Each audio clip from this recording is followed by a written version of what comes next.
¿Qué tal, amigos? ¿Cómo están? Buenas tardes. Yo soy Arturo Trejo de Crónicas de Banqueta y pues como cada jueves tenemos un programa nuevo de Crónicas de Banqueta Presenta. Y en esta ocasión, pues estamos aquí en La Bota, como ven, y estamos con Alejandro Rosas. Por fin se nos hizo. ¿Cómo estás? Muy bien, muchas gracias por la invitación. Por fin se nos hizo y este lugar es maravilloso, me encantó. La locación es perfecta para hablar de historia y crónica. De verdad que sí, porque esto ya le enseñé, que es muy barroco, pero hicieron muchísimas cosas. Estas fotos que, por ejemplo, ya no creo que te las encuentres o te las pidan, las de infantil o de ovalito. Pero habría que decir dónde estamos para que se vengan a echar un trago luego. Claro que sí, estamos en la Hostería La Bota, este lugar del escritor y poeta Antonio Calera Grobet, y estamos aquí en San Jerónimo número 40, Colonia Centro Histórico, enfrentito del claustro de Sor Juana. Y se antoja para comer, para echar el traguín. Salud. Aquí vamos a estar, ya comimos. Salud, salud. Y gracias por venir. Y vamos a hablar un poco de Alejandro. Y te voy a decir, hace rato se lo dije, pero algo que me dijo mi mamá. Me lo saludas, porque sí es tu fiel admirador. Muchas gracias. ¿No? Dale un beso y un abrazo de mi parte. Un gracias, saludo. gracias. Y ya nos dirás si porque bueno, que es divulgador de la historia, escritor, cantante. No, la verdad, cantante no, pero no tengo pudor para cantar de pronto si es necesario. Ochentero, eso sí, totalmente. Ochentero. No, porque eso sí se acuerda ahí de estas canciones de ochenteros. Claro, todo el pop en español, Diango, Napoleón. Hasta Yuri Mijares, Pandora. Claro, o sea, pues acuérdate. O sea, cuando hicimos el México Bizarro 2, Julio Patán y yo, pues uno de los capítulos es el Pandita. Sí. Pues yo me acuerdo perfectamente de las canciones de Togui Panda, le pusieron al Pandita del amor, ¿no? Sí. O luego la otra, la de Pequeño Panda. Y estamos hablando del 81. Sí, exacto. Y todos, y José José, todavía nos tocó un buen José José. Sí. Todos, Diango, pues, Los Extranjeros, Camilo VI. Una oleada española más, claro, ¿no? claro. Camilo VI, Julio Iglesias, Miguel Bosé, que llegó descalzo, casi, bueno, sin calcetines. La época de Siempre en Domingo, claro. Se presentaba todo. Nosotros crecimos con Siempre en Domingo. Además, crecimos con televisión abierta nada más. O sea, Cablevisión llegó ya como hasta principios de los 80s, mediados, pero no todo el mundo tenía. Sí, no, y primero llegaron estas antenas parabólicas, ¿no? Grandísimas. Claro. Pero ese era como... De ricos. Exactamente. O sea, si era así como lo veías, mira, tiene antena parabólica, ¿no? Sí, incluso, sí, y a veces hasta en ocasiones como cuando apareció la televisión, que los aparadores de Viana se acercaba a la gente, o de estas mueblerías, se acercaba para ver la televisión. Así cuando llegó a color, ¿no? También que te acercabas. Fíjate, yo lo he contado por ahí. La color. En mi casa, yo viví yo nací en Azcapotzalco, ahí en la colonia Electricistas, Ya. por Camarones y todo eso. Y como a los 5 o 6 años, mi papá le compró a un tío mío que era del sindicato del ESME, del Sindicato Mexicano de Electricistas, un terreno en Satélite, en uno de los circuitos, que es Circuito Músicos, que era como terrenos para los sindicalizados. Mi tío no lo quiso, se lo vende a mi papá y nos cambiamos a Satélite, construyó la casa y todo. Yo llegué como 5 o 6 años, o sea, estamos hablando como del 75.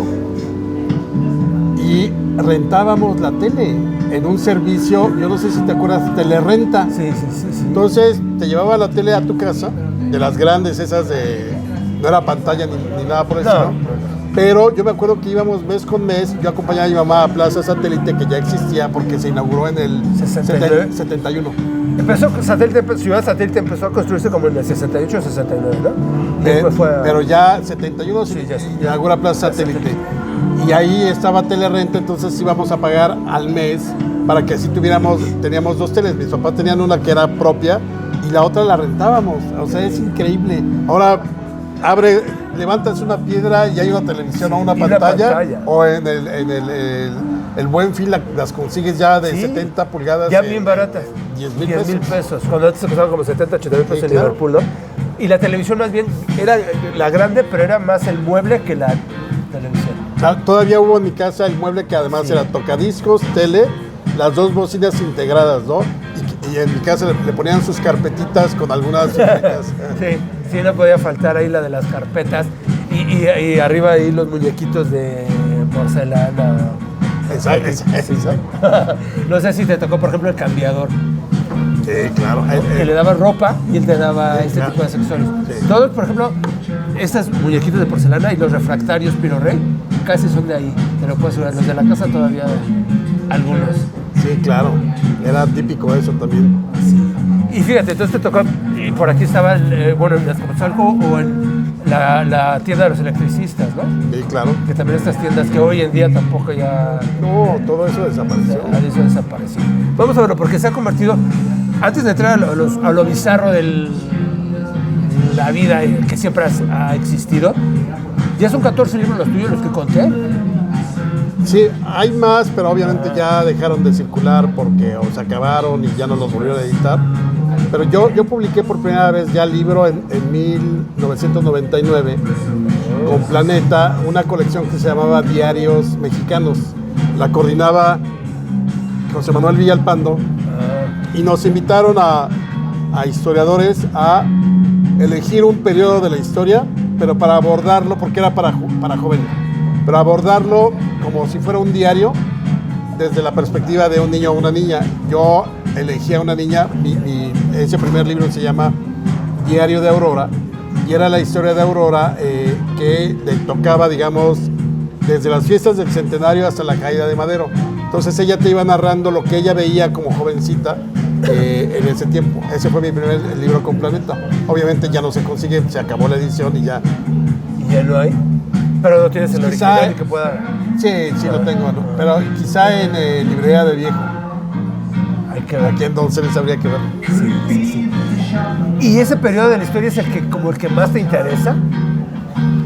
Fíjate que hay dos periodos que me gustan mucho, que es toda la época del liberalismo, desde la Reforma hasta Maximiliano fusilado, y la Revolución por una cuestión familiar. O sea, mi bisabuelo se levantó en armas en Juchipila, Zacatecas, primero contra Díaz, estuvo preso en Lecumberri por levantarse contra Díaz, luego le toca la amnistía de 1911, se regresa a Juchipila, y cuando matan a Madero se levanta en armas otra vez, y lo matan en marzo del 14.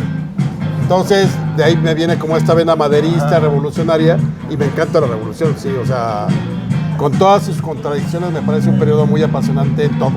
Exacto. Y que también tiene sus cosas bizarras, por ejemplo, Madero, ¿no? El ser espiritista y demás de esto, pero no es el único presidente que le guste este tipo de... Le gustó, por ejemplo, a Calles también, al final de su vida, y él que había perseguido a la iglesia. Pero fíjate que con el tiempo, o sea, yo siempre me gustó Madero. Y luego me acerqué, cuando yo estuve en Clio, de Editorial Clio, la de Krause, del 89 al 2002. O sea, estuve con Krause 13 años. A ver, si antes no se te olvide, pero dinos cómo entras con Krause, porque también eso es como... Una cosa de esas que, pues, que le pegas, es como sacarte la lotería, porque yo, fíjate, y aquí una confesión, yo quería ser presidente de México. Y de hecho todavía me contactan amigos de la secundaria y de la prepa. Oye, tú dijiste que querías ser presidente. Afortunadamente ya no. Entonces cuando yo dije, a ver, ¿cómo puedo llegar a ser presidente? Pues tengo que ser político. Jamás se me pasó por... Era un pinche inocente, ingenuote. Jamás me imaginé, o sea, se me pasó por la cabeza, me voy a meter a las juventudes del PAN o del PRI o de quien sea. Y dije, no, estudio ciencia política y de ahí ya hago mi camino. Entonces me inscribí en la UNAM y ya para entrar me tocó en CEU. Además, yo tenía que haber estudiado en Acatlán porque vivía en Satélite, pero me tocó en CEU y dije, perfecto. Y entonces lo que sucedió fue que a punto de ya de entrar a clases viene la toma de posesión de Salinas de Gortari y la UNAM se fue a huelga. Me imagino que para que los estudiantes no estuvieran juntos, porque ya ves que esa campaña del 88 había estado dura, ¿no? El fraude electoral, gracias a Bartlett, todo eso. Casual. Y entonces fueron como 2 meses. Yo acababa de ver Biografía del Poder con la de Krause, la de los primeros caudillos de la Revolución, y se me ocurrió escribirle una carta así como de los Santos Reyes, y le escribí: doctor Enrique Krause, soy Alejandro Rosas, me sé la historia de México de manera general, tengo buena ortografía, buena redacción y sé escribir a máquina. Así le ponía. Quisiera ser su ayudante o su discípulo, mi interés no es económico porque vivo con mis papás. Y ya, le agradezco. Y se la envié. Y entonces en enero, a mediados de enero del 89, me responde la secretaria que si puedes venir a ver a Krause, al ingeniero Krause. Lo voy a ver y me dice, oye, pues me cayó muy bien tu carta porque necesito un ayudante. Y entré a trabajar con él el 1 de febrero del 89. El próximo año cumplo ya 35 años desde ese momento. Entonces ahí cambió mi vida porque entonces ya me olvidé de la política, luego me cambié a relaciones internacionales, porque para mí la historia era un pasatiempo que me apasionaba, pero nunca pensé dedicarme a la historia y tampoco a escribir. Y ahí me aquí. Hasta ese entonces, dice que por ahí tenemos una línea recta que trazada, ¿no? que seguimos, ¿no? Que tenemos como en mente. Pero esta puede ir cambiando, ir encontrando otros pasos hasta encontrar tu camino, ¿no? Y que aparte también, pues como que la vida te va haciendo que llegues al camino que tienes que llegar, ¿no? No creo que sea casualidad. Yo me siento, claro, yo me siento un afortunado porque la verdad nunca pensé que podía vivir de la historia. Porque a eso me he dedicado, o sea, 13 años con Krause, empecé a publicar luego en el periódico Reforma, y ahí se fueron dando las oportunidades, también buscándole, o sea, nunca dejas de picar piedra, eso es un hecho, y más en este tipo de áreas, ¿no? O sea, porque igual como médico pues vas creciendo, etcétera, o abogado o arquitecto. Pero lo padre de eso fue que me dediqué a lo que me gustaba, a lo que me apasionaba, y no me le he pasado mal, o sea, no vivo en la opulencia, pero me ha alcanzado para mantener a mis hijos, la pensión del divorcio, tener 2 perros y 2 gatos. Entonces, la verdad... Hablaremos de Cosme y Creta. Cosme y Cleta son los gatos. Ajá. Y Seymour, el máster, es un callejero que adopté en el 2012. Ajá. Y una salchicha que es Helga. ¿Y tú cómo conociste a Krause? ¿Cómo fue que dijiste, por qué? Yo lo había visto en la televisión, porque acuérdate, por ahí del 87 empezó a salir Biografía del Poder.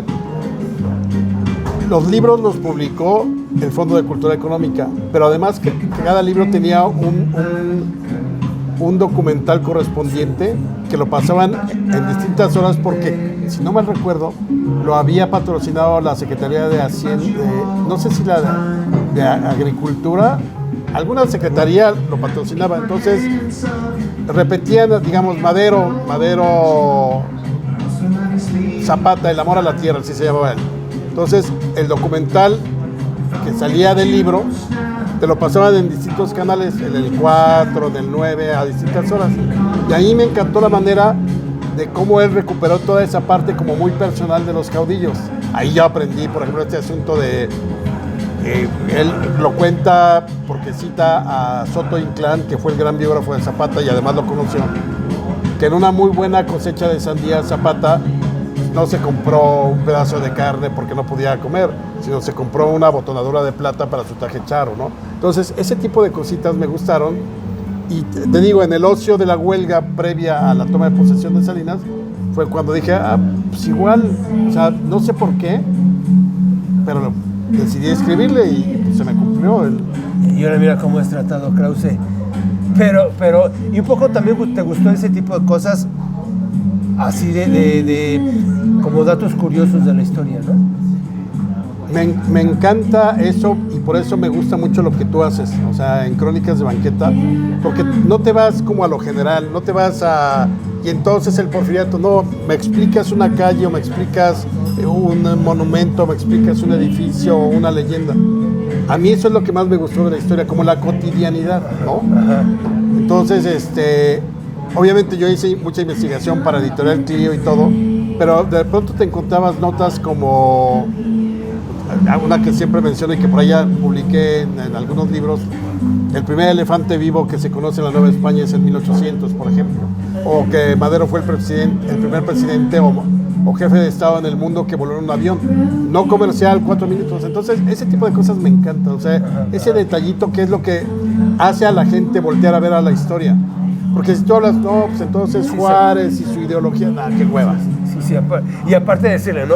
Y que el día y la fecha exacta y la gente luego se queda aparte no se te queda, Ahora, ¿no? aquí entre nos, sí me gusta de pronto ser medio mamón. Entonces, no, el 15 de julio, ¿no? O sea, porque además, por alguna, chingada circunstancia, se me quedan mucho las fechas. Entonces, de pronto, tengo muy buena memoria para eso, entonces de pronto sí, como el 13 de agosto que pasó esto, ¿no?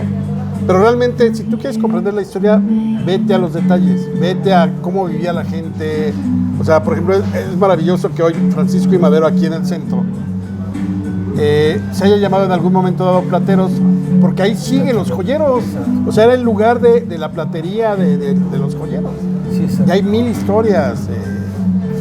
Sí, en el mismo centro y en la misma calle de Madero, que ha recibido muchísimos nombres.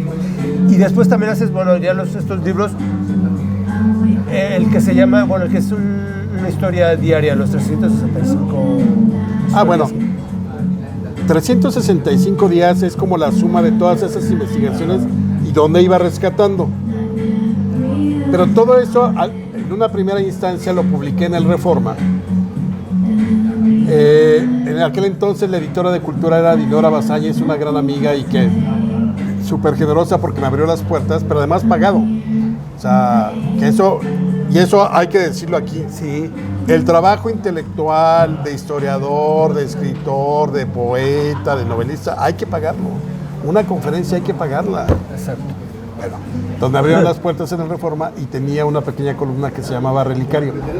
Y entonces en 2.500 o 3.000 caracteres te contaba lo del elefante, lo del vuelo de Madero, lo del cadáver de Maximiliano, etc. Entonces, pues, estuve ahí como 6, 7 años con esa columna, luego junté todo y de pronto en el 2012 o 11 me dice mi editor, oye, ¿por qué no haces esto? Entonces nació 365 días para conocer la historia de México. Que luego ese es el material que tenemos, ¿no? Por ejemplo, Crónicas de Orquesta tomo 1 es eso, la recopilación de todas las cápsulas que yo había hecho con Víctor Sánchez Baños en una de las estaciones donde estuvimos, ¿no? Entonces, tienes tantas que recopilas eso, ¿no? Y todavía hay otra parte por hacer. Que además, ¿sabes qué? Se pueden contar una y otra vez, porque no sé si te sucede. Tú cuentas, o sea, una historia de una calle, alguna cosa así importante, o ahorita que estamos en época navideña, de las posadas, el origen, todo eso. Y tú crees que ya conoces suficiente. Al año siguiente te van a preguntar exactamente lo mismo. Y es igual, por ejemplo, cuando viene el 15 de septiembre, que es cuando nos desempolvan a los historiadores, sobre todo a los divulgadores, nos sacan como de la cubacha, tráetelo porque ya viene el 15 de septiembre.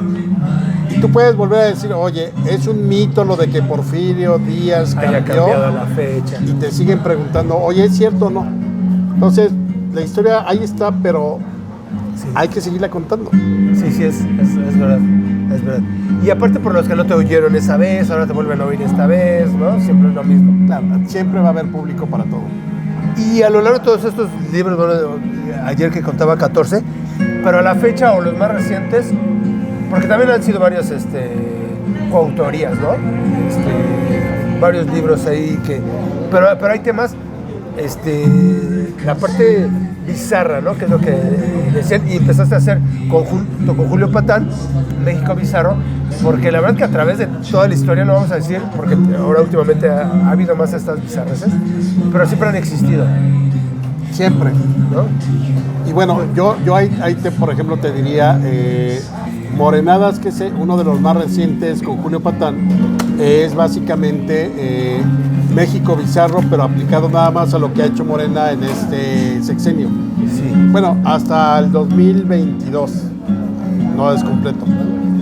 Pero te das cuenta de que al final, gobierne quien gobierne, todos somos bizarros y los gobiernos son bizarros. Ahora, también nos dimos cuenta cuando hicimos ese ejercicio de México Bizarro, que es México Bizarro 2, Pandemia Bizarra y Morenadas, sería la tetralogía, digamos.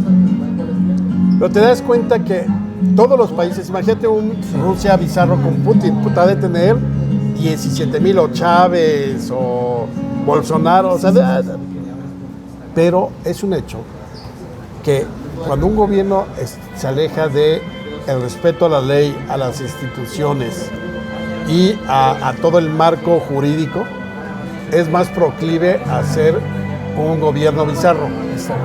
Entonces encuentras más cosas bizarras en este tipo de gobiernos que en un gobierno que respeta su marco legal y las leyes y a las instituciones. Y más cuando te expones a diario, ¿no? A veces sí. O sea, si apareces diario, ¿cómo no quieres que te critique? Claro, es lo que yo digo. O sea, el presidente López Obrador dice, es que yo soy el gobierno más atacado. Claro, te voy a decir por qué. Porque sales diario 3 horas. Obviamente, la capacidad de equivocarte o regarla aumenta. Entonces, por ejemplo, a ver, ¿qué otro presidente le diría a Chucho Ramírez? Oye, vamos a contestarle a los gringos, no sé qué cosa. Y le ponen la de, uy, qué miedo, mira cómo estoy temblando. Eso es en sí mismo una historia bizarra. Contestar en términos diplomáticos con Chicoche, que por cierto, yo siempre he sido un fan de Chicoche desde la preparatoria. Y ahora que está más de moda cuando dicen dónde te agarró el temblor, ¿no? Que hace rato acaba de temblar, siempre la primera. Ahí te va un dato. Todo el mundo cree que donde te agarró el temblor fue después de los sismos del 85. Y curiosamente la estrenó un mes antes. Sí. Eso es increíble porque obviamente la satanizaron de cómo se burlaba y todo eso. Y no, eso fue un mes antes. Y también aparte, ahorita que dijiste esto, porque cuando fue lo de San Juanico, sí somos mucho más sarcásticos, más chistosos, o nos queremos ser más chistosos, pero sí somos como que nos reímos de la muerte o atacamos siempre ese tipo de cosas, ¿no? Que ahora, por ejemplo, ya no digas nada porque yo creo que visto. obviamente la corrección política actual creo que ha rebasado límites. O sea, ¿te acuerdas el negrito? El negrito Bimbo. Entonces ya no le puedes llamar negrito, ahora es Nito. Entonces es un niño blanco con una cabellera afro. O sea, todo eso. No. Hay cosas que creo que sí tenían que haberse eliminado, ¿no? Pero acuérdate esos inmediatamente del temblor de ¿cómo metes a 5 pobladores de San Juanico en un Volkswagen en el cenicero? Sí. O sea, y causaba risa en ese momento. ¿O cuál es el santo de los que fallecieron en el temblor? Sangoloteo. O sea, no nos parecía mal, pero obviamente ya no bromearías con eso, ¿no? Porque hay tragedias, desde luego. Pero si éramos muy lado el típico, ahí te va que iba un chino, un mexicano y un negro, ¿no? O sea, sí. Era otra época totalmente y cambió radicalmente. Cuando en la escuela te agarraban de bajada, ¿no? Y no te buleaban, sino Mira, yo aquí voy a balconearme porque yo me acuerdo, por ejemplo, en la preparatoria teníamos una maestra que yo me imagino que tenía poliomielitis o algo porque utilizaba muletas y caminaba mal. Le llamábamos la Robocop, porque así, pues imagínate. O sea, a un profesor que le faltaba el brazo, le decíamos el Sinaloa. O sea, era otro mundo, totalmente. O sea, hoy toda esta generación nueva que se enardece porque no sabemos decir esto, en vez de hombres y mujeres, con el ley y todo famoso, eso. ¿no? Sí. No sabe, por eso a nuestras generaciones les ha costado tanto transitar hacia allá, ¿no? Porque para mí era hombre, mujer, niño, niña. Y claro, era la época donde decíamos, no llores como niñita. ¿Sí? Y estoy de acuerdo que qué bueno que ha cambiado todo eso. Pero hay cosas que creo que ya se fueron al extremo.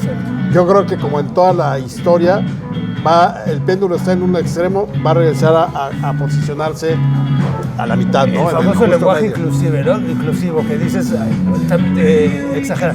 Pero a veces que piensan también que lo inclusivo nada más radica en la preferencia. Y no es eso. No. O sea, hay que ser inclusivos con muchas más cosas, ¿no? Con el ciego, con el sordo, que a veces no tomamos en por ejemplo, cuenta. me decía una amiga mía, por ejemplo, en el lenguaje inclusivo, ya ves que ahora ponen o la arroba o una X en los lectores para gente que no ve o que utiliza, no identifica qué está pasando, Exacto. porque no son caracteres que Ellos exactamente, tienes que explicar, oye, pues cuando te encuentres esto o suena así, es eso, ¿no? Y luego suena contradictorio o es contradictorio cuando de repente ves, o sea, no te mortifica que haya embolsados y descabezados y puestos en un puente, ¿no? Eso lo normalizas y desaparecidos y eso no te... Cambió el mundo radicalmente de nuestros años 80, finales de los 70s, 80s, a lo que es hoy el mundo, ¿no? Sí, solo. Y entonces se volvió ya como todo muy bizarro. Y como, por ejemplo, el concepto de bizarro, ¿qué es lo que dijeras fuera? Como que sería. Pero fíjate, hace ratito que antes de comenzar a esta charla, tú mencionabas acerca de la cuestión bizarra, ¿no? No, estábamos hablando de que Twitter se convierte en una lucha en lodo, ¿no? Ajá, yo digo que es una cantina de pueblo y te puedes madrear, guacareas, eres borracho, etcétera. O sea, no es así como el lugar. Ahí hay que entrar con un buen caparazón. Sí. Bueno, cuando sacamos el libro de México Bizarro, no tienes una idea la reacción de los que se creen que saben de todo. Bizarro significa valiente. Sí, güey, pero el lenguaje se mueve. Y desde que, incluso mucha gente dijo, desde que apareció Superman Bizarro, que era como exactamente lo opuesto. Si Superman normal era virtuoso, honorable poderes, y todo eso, Bizarro era lo contrario. Entonces, tuvimos que hacer la defensa ahí. Nos ayudó, por ejemplo, esta cuenta que era 340 errores, se me acaba de... Paulina Chavira, que ella habla mucho de escribir y que ha hecho una campaña de que se acentúen los apellidos de los jugadores de fútbol y todo eso. Porque al final lo bizarro ya significaba absurdo, raro, extraño. Extravagante. Ajá. Y no pasa nada. Si también se utilizó, yo siempre dije, la última vez que bizarro se utilizó como valiente, fue cuando Zaragoza le dijo a Juárez, el ejército francés se batió con mucha bizarría, pero nosotros fuimos superiores. Ahí sí. Pero fuera de ahí nadie usa, no dices, qué valiente eres, sino, qué bizarro eres. No. Lo bizarro se convirtió en algo totalmente absurdo. Ajá. Pero tuvimos que discutir con muchos necios en Twitter, que no es cierto, el lenguaje se mueve. Que eso también se volvería bizarro cuando en las redes, más en el Twitter, todos son especialistas de todo, ¿no? De lo del COVID, de política. Hamas, de la franja de Gaza, del atentado de no sé qué. Sí, claro. Sí. Hasta meteorólogos y sismológicos, sismólogos. Lo increíble es la inmediatez ahora de todo, ¿no? O sea, y que nos hubiéramos vuelto tan dependientes, por ejemplo, del celular. Sí. Seguramente te pasaba. Mi papá es médico, todavía vive, ya está jubilado y retirado. Pero, o sea, mi papá ni Viper tenía. Entonces, no había ni contestador había en mi casa. Entonces mi papá, cuando nos íbamos al cine, llegábamos a las 8 de la noche y empezaban a hablarle, oiga, pues una cosa. Pero mi papá cero preocupado por no contestar. Ahora estás con el teléfono platicando y al mismo tiempo. Como dices, ahora te preocupas. Es que me llamó, pero no sé quién. Pues deja que te vuelva a llamar. Ahora te vuelves visible, pero siempre. O sea, no puedes, nunca, no está porque te llamé. Pero como no estabas, te mandé correo. Claro. Entonces tampoco me contestaste y entonces le dije, sí te vi, pero ahora porque te dicen, me dejaste en visto, ¿no? No, es que no tenía por qué contestarte, claro. ¿no? Sí, te vuelves ahí. O sea, ahorita que venga ella. Pero ahora, te digo, siempre ha habido cosas bizarras en el mundo, ¿no? Y empezaste con este México Bizarro, con cosas, pues, de épocas pasadas, hasta con Madero o con La Paca, ¿no? Que cómo se lo dejaban todo a una... Pero es que esas son cosas que dices, es increíble, ¿no? O sea, es increíble.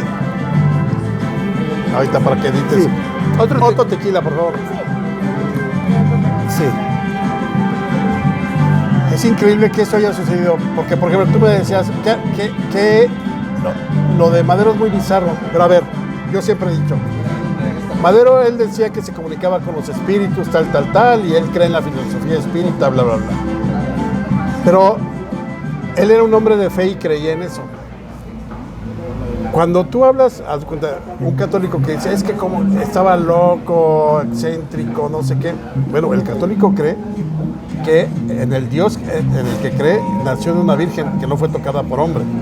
Que Dios son tres personas en una, y que cuando viene la cuestión de la transubstanciación, el vino se convierte en la sangre de Cristo y el pan en el cuerpo.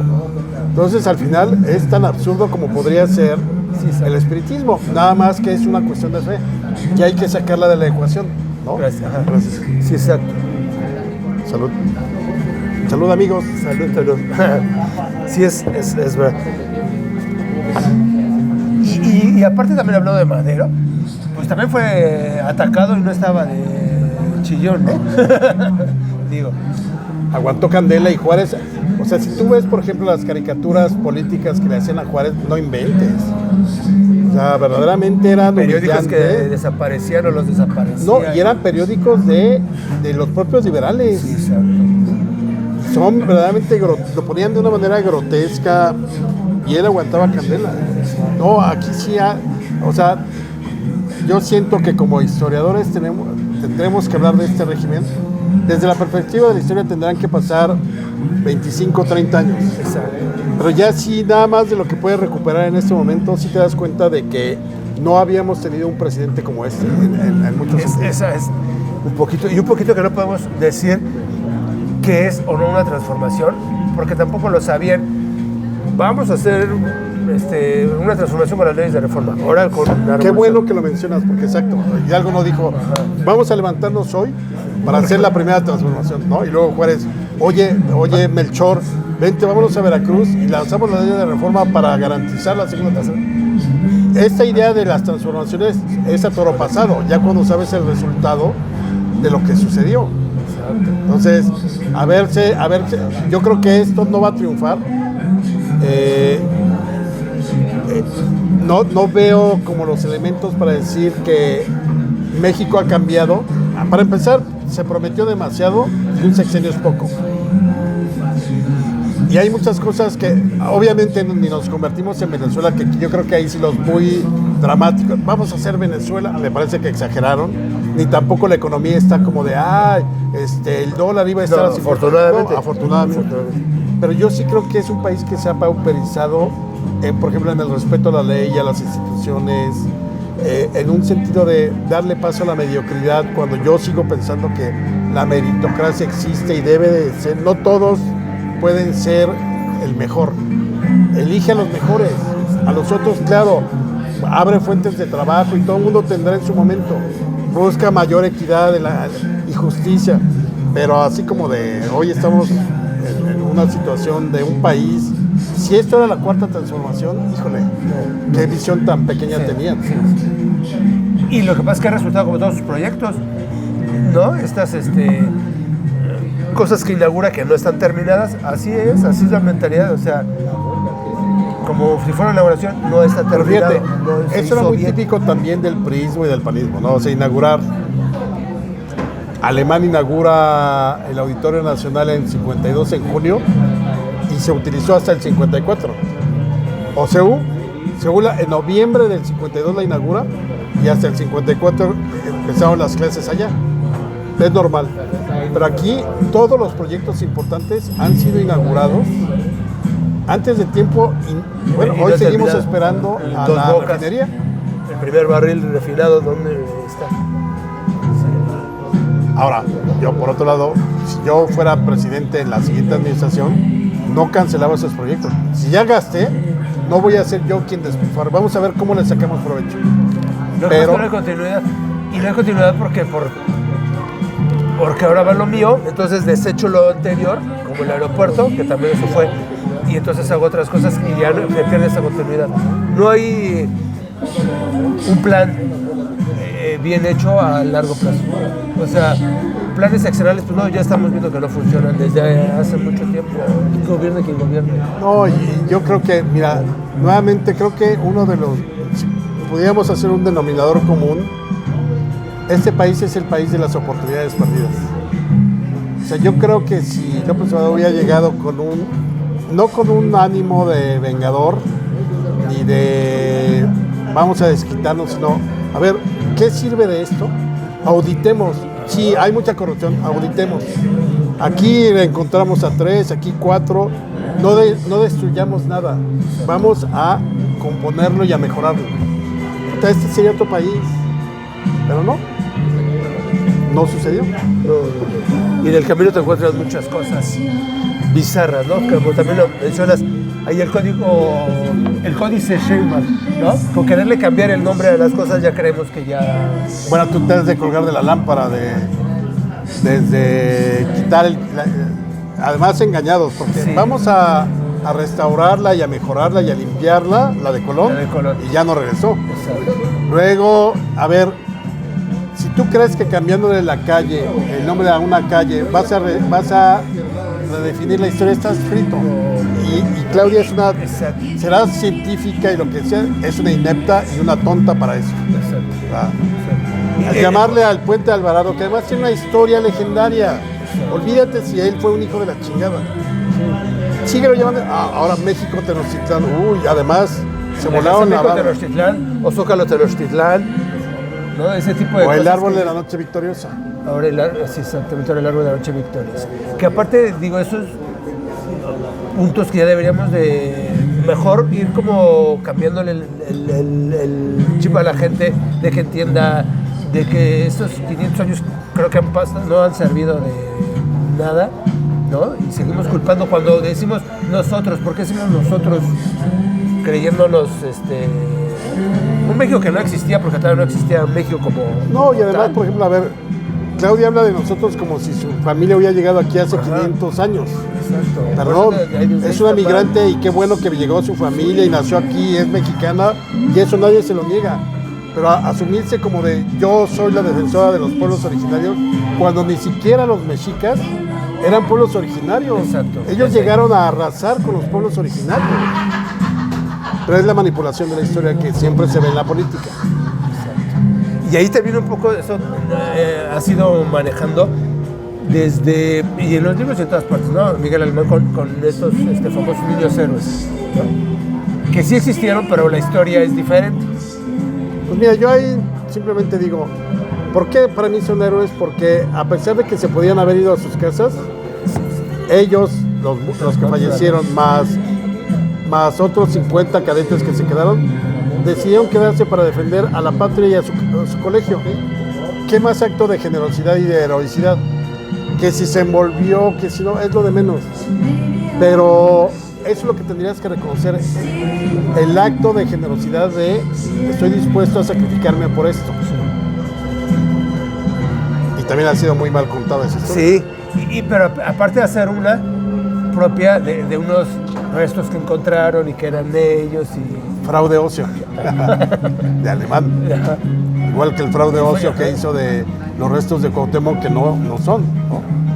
Exacto. Eso, y que la gente, de todos modos, como que luego se graba más eso que lo que es en realidad de la verdad, ¿no? Claro, exactamente. O sea, siempre te queda, digo, no sé, seguramente te ha tocado muchas veces, es que estaban en el castillo los niños héroes porque estaban borrachos. Se tropezó con la bandera como la quería arriar y se cayó. O sea, pura historia que es ni al caso, pero generalmente queda en el colectivo la idea de que se envolvió la bandera y que se lanzó. Exacto. Y un poco también hasta en la cultura popular toca, ¿no? Que si Juan Gabriel está vivo. Bueno, ¿no? esos son maravillosos. Zapata vivo, ¿no? Pedro Infante. Pedro Infante, claro. O todos los, el asunto, por ejemplo, la muerte de Roberto Madrazo, papá. Cuando se mata el Pelón Osuna. Todo el mundo, puta, el gran complot. Si tú te acercas a analizar las circunstancias, Roberto Madrazo ya había dejado de ser el presidente del PRI 2 años antes. O sea, en ese momento no había como un argumento sólido, porque obviamente llegó con la idea de reformar al PRI, pero 2 años antes.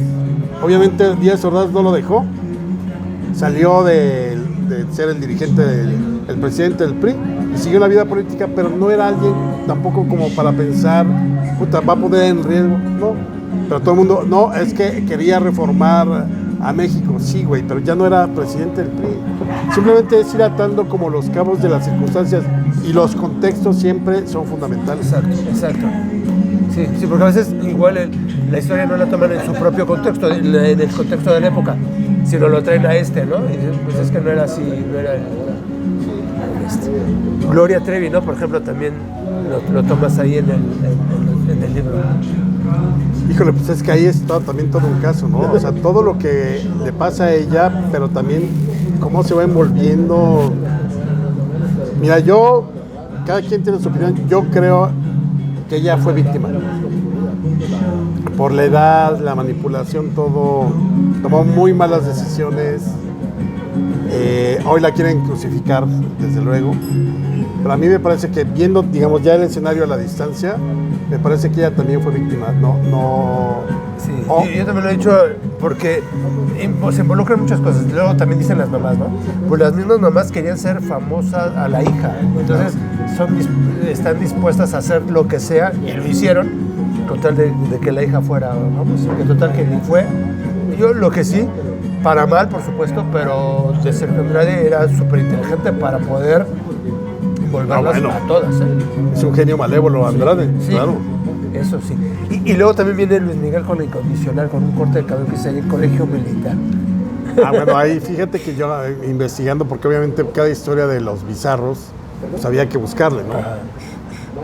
Y todo el mundo en ese momento, yo me acuerdo que el grito del cielo porque se había cortado el pelo, y no es cierto. O sea, se cortó así tantito aquí, sí, con una pinza se agarra atrás.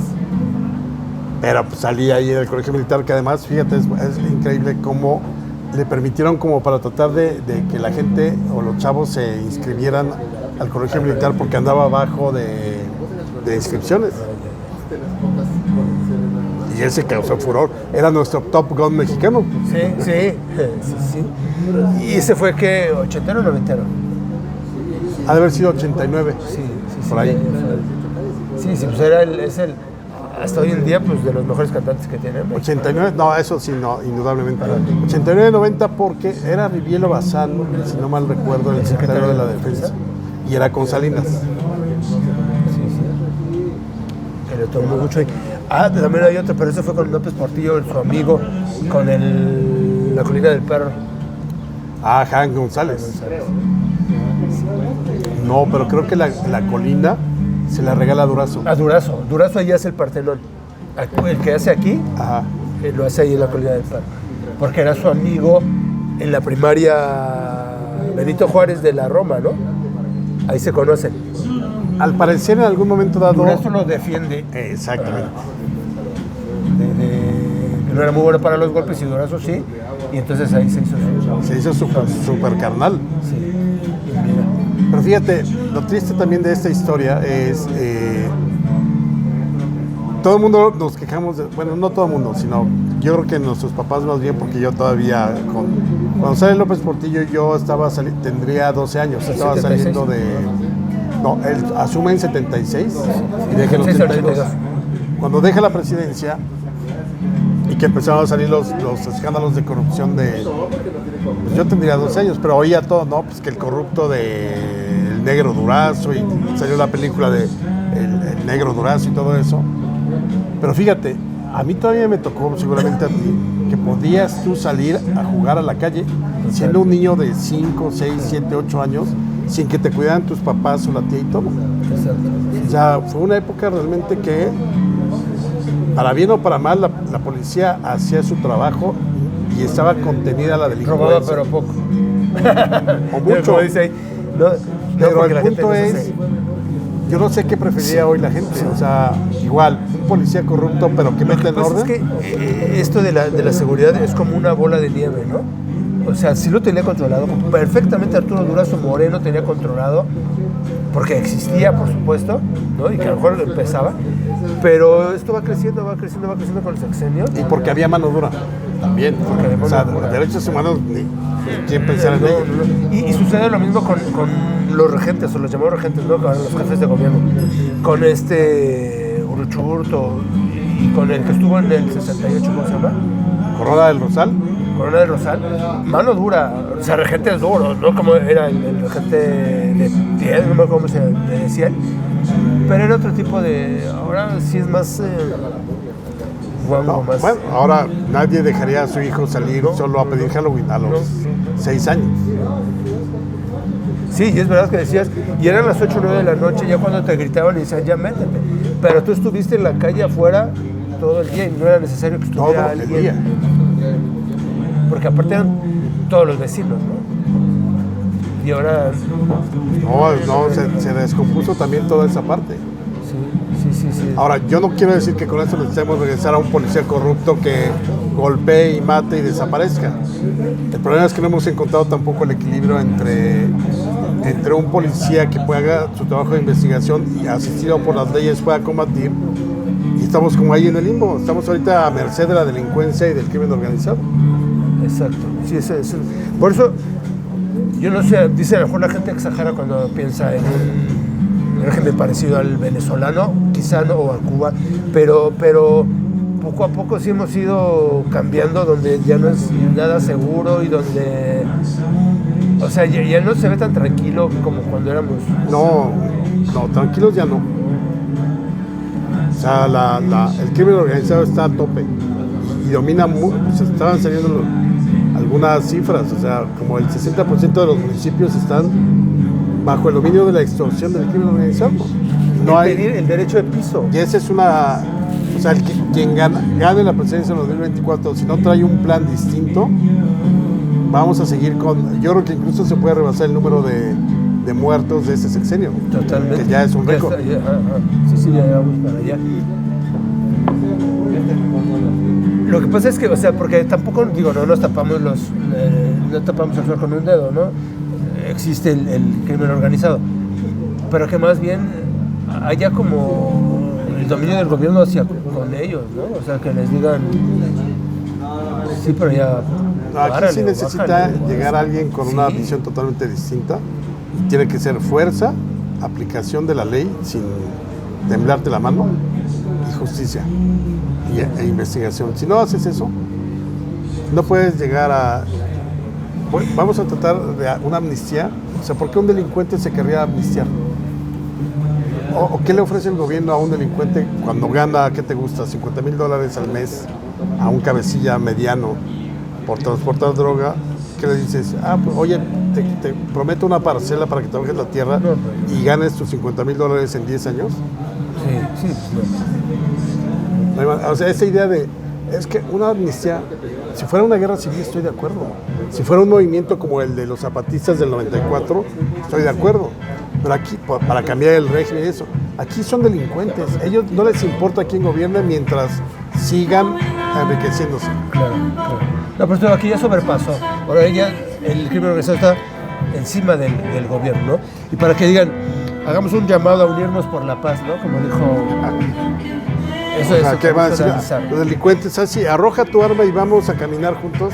Y abrazar. Llamado por la paz. Claro que la sociedad quiere paz y justicia, pero no quiere impunidad. Y diría el Puma, agárrense de las manos. No. Dejemos esa parte que también está horrible. Después de esto piensas, ¿hay otro libro bizarro, Morenada, o ya...? No, fíjate que ahorita quiero regresar, ya lo hice el año pasado con La cabeza de Joaquín Murrieta. Ajá. O sea, quiero alejarme un poquito como de la historia política y regresar otra vez como a mis orígenes, que es como la historia.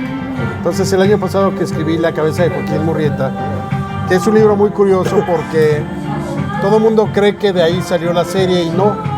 La serie la terminaron y la productora se acercó a Planeta y les dijo, quiero un libro que complemente a la serie. Entonces yo hice mi versión de Joaquín Murrieta a partir de investigación. Yo lo único que les dije, no quiero ver la serie para no contaminarme. Yo voy a hacer mi investigación sobre Murrieta y me encantó hacerla y me metí en California de 1848 y el primer lejano oeste y los vaqueros y el oro y todo eso, me encantó. Pues ahorita quiero como regresar un poco más al camino de la historia y además ya también individual. Estoy preparando para el próximo año un libro que se llama Atlas Macabro, que es como recuperar los lugares ¿dónde está la cabeza de Villa? ¿O qué pasó con la mano de Obregón? ¿O los restos de la Independencia? ¿O dónde estaban las momias de Santo Domingo? Entonces, de tal modo que tú puedas ir recuperando todas las historias macabras, pero además con un mapa que te señale, mira, aquí Si vas al templo del Hospital de Jesús, ahí Exacto. está Cortés, Cortés. etcétera. La otra vez hice una cápsula y la gente te digo que se echa encima, ¿no? Que no debería de estar. Por De Colón, porque yo también puse también, ahorita te digo, pero de Colón también dije, ¿dónde está? Si quieres que te la lleven a tu casa. También la gente es, híjole, ¿por qué es? Pero seguramente si entras a la cuenta ves que son 3 seguidores. Sí, exacto. O sea, Y de Cortés sí decían que no, que más valía que traidor y que no, porque, o sea, por eso te digo que si todavía no arreglamos lo de hace 500 años, pues el ya- problema es ese, o sea que seguimos pensando como si fuera el siglo XVI. Y además traigo una novela que esa nada más necesito tiempo y recursos para no tener que preocuparme de hacer otras cosas sobre el cadáver de Maximiliano. que también ese es Me encanta ese tema. tiene una leyenda que también de si murió o no murió, que si por ser Bueno, la leyenda si es por que ser eso ya masón, está igual que Juárez, lo- rebasado totalmente, sí fue fusilado, bien muerto y hay 1000 documentos. Y yo lo que estoy haciendo es una novela sobre ese periodo y como eje el cadáver y la historia de un embalsamador. que también es buenísimo, a mí me encanta, pero por ejemplo, como la vida y obra de Carlota. Ah, no, bueno, Esa- Carlota esa- es un gran personaje. Es esta. Ahorita que dije vida Me y parece obra, más interesante que Maximiliano. Sí. Carlota. y amaba México. Y amaba México. Y mira, y murió ya grande Carlota. Mira, nace en el 40, 60, 87 años. Hasta 1927. Sí, con esa locura, algo de demencia. o No, algo sí, así. sí, estaba, sí, había perdido hasta esquizofrenia. Sí. Y tenía momentos de lucidez por momentos en que se perdía totalmente. Sí, eso tenemos un super personaje. Pero te digo, ahorita quiero dejar a un lado como la crónica histórica política para otra vez regresarme al pasado. Me Sanearte encanta. un poco. Sí, sí, sí, exactamente. O sea, ha sido como muy desgastante. Padre, pero sí desgastante. Por ejemplo, Morenadas fue un ejercicio muy intenso porque pues, había que agarrar de 1000 cosas. Y de eso que dices, por ejemplo, que las redes te atacan y atacan horrible. O sea, pues yo creo que neoliberal fue lo mejor que te pudo haber pasado, pero es que hay con esta parte también esta división que existe hoy en día. Neoliberal, ¿no? O sea, de atacarte como liberal. Y por supuesto que salió en la mañanera. Pero ahí porque yo pertenezco, o sea, tienen mi currículum. O sea, sí fue verdad, pero exagerado. Exacto. Pero además, porque es una bruta, Liz Vilch es bruta, sí, bruta en Technicolor, tercera dimensión, es una burra. Y además seguramente, o sea, qué barato vende su dignidad. Y ella seguramente estará, bueno, está en Morenadas, pero yo le dedicaría un capítulo más grande después. Porque se ha prestado a mentir, a falsear. O sea, está dispuesta por, ¿qué te gusta? 80,000 pesos a humillarse. Es increíble lo poquito que vale la dignidad para esa gente. Pero a mí, por ejemplo, me dijeron que era parte como de un complot porque yo junto con otros personajes teníamos una misma cuenta de correo. Y sí, porque yo estaba dentro de un pool de conferencistas. De una empresa que tiene Gabriela Barkentin con otros amigos y ahí nos promueven para conferencias. En vez de ponerse a investigar, oye, no, y miren qué cínicos son que ponen el mismo correo y así de qué bruta. Entonces, o sea, ese tipo de cosas son... Sí, porque lo que pasa es que la oyes con ese nerviosismo que lee, que no sabe leer y que dices, bueno, ¿ya cuánto tiempo lleva? ¿Ya es como para que se relajara y pudiera aprender? No, porque sabe que dicen que el que dice mentiras está... Bueno, o sea, que tal, en los últimos días tuvo que salir a explicar un meme. O sea, ya estás muy perdida si tienes que explicar un meme que el que apareció de que López Obrador en el funeral de Barbosa le pusieron, miren, está López Obrador en el funeral de la mamá del Chapo. Todo el mundo sabía que era una farsa y ella, no, hubo una mentira. Perdón, o sea, es increíble, en serio, ¿qué tan fácil puedes perder la dignidad por unos pesos? Esa fue otra morenada también. Esa es morenada. Pero el darle minutos de su tiempo a la mamá del Chapo y no a los recién fallecidos, Claro. ¿no?, del Estado de México. O de los niños que dijo que eran 6,000. que fueron a comprar droga con quien no debían con otra banda. Cuando la mamá dice, perdón, pero los hijos no, y ahora me desmiente porque mis hijos o ellos eran estudiantes de medicina y no consumían droga. No, es terrible. No, es más. Y eso, lo que pasa es que ahorita ya esta va a salir hasta el próximo jueves. Ya no alcanza que el 16 tienes una conferencia, ¿no? Pues mira, más bien te cuento de las conferencias. Ajá. Encontramos una especie como de modelito de hacer charlas con cenas. Entonces, una amiga mía que se llama Miriam Vidal me organiza en distintos lugares de la República y llevamos ahí distintos temas. Y aquí en la Ciudad de México, en un lugar que se llama Shakespeare 92, tengo una charla una vez al mes. Y ahí yo decido el tema y cambia. Entonces la gente va, cena, le dan, tiene derecho por el precio de la cena, pues desde luego a las 4 tiempos de cena muy rica, un par de bebidas así de lo que quiera, un cóctel o una copa de vino, etcétera. Y yo doy mi charla. Luego ya me siento de mesa en mesa como si fuera boda. Hola, ¿qué tal? Muchas gracias por venir, todo eso, vendo libros. Y ya ha sido padre porque además de conocer a la gente ya en directo, yo agradezco mucho que hayamos salido de la pandemia porque ya no aguantaba el Zoom. ¿La verdad que aburrió? Sí, no, ya. Bueno, él está tuvimos una plática pero fue vía telefónica, ¿no? Que lo puse en Spotify. Pero es verdad, y como hoy en día la gente también se aburre de todo rápidamente, ya ver el mismo escenario y ver que estás en una conferencia en Zoom, ya no te quieren ver. No. O sea, dicen, no, ya no. O sea, así sea muy entretenida y con cartulinas. No, ¿te acuerdas cuando hacíamos o sea, no es cartulinas? lo mismo estar aquí echándonos un traguito Exacto. en el centro frente al claustro y todo que por Zoom o por teléfono. Exacto. Digo, cuando es una emergencia, una necesidad, pues claro, pero si no es mejor siempre estar en vivo. Sí, exacto. Dice, no sé, seguramente te vas a acordar del Club del Hogar y de Venus Rey, cuando decía, porque la música en vivo Siempre es mejor, claro. ¿No? Y Víctor Gordoa, que también por ahí anda, ¿no? Que era como el de la imagen. Yo he visto a su hijo por ahí. El hijo ya es otro, pero todavía él ya no sale tanto, pero creó la escuela y ya es una universidad. ¿No? De la moda, cuando también estaba Gaby Vargas, ¿no? Que empezaba y ahora ya hasta hace libros. También Gaby Vargas le pegó grueso, o sea, tiene como 10 bestsellers en México de imagen y todo. De imagen. Bueno, porque ella está muy ligada A Vargas. a Vargas, O sea, es de los Vargas. de los Vargas.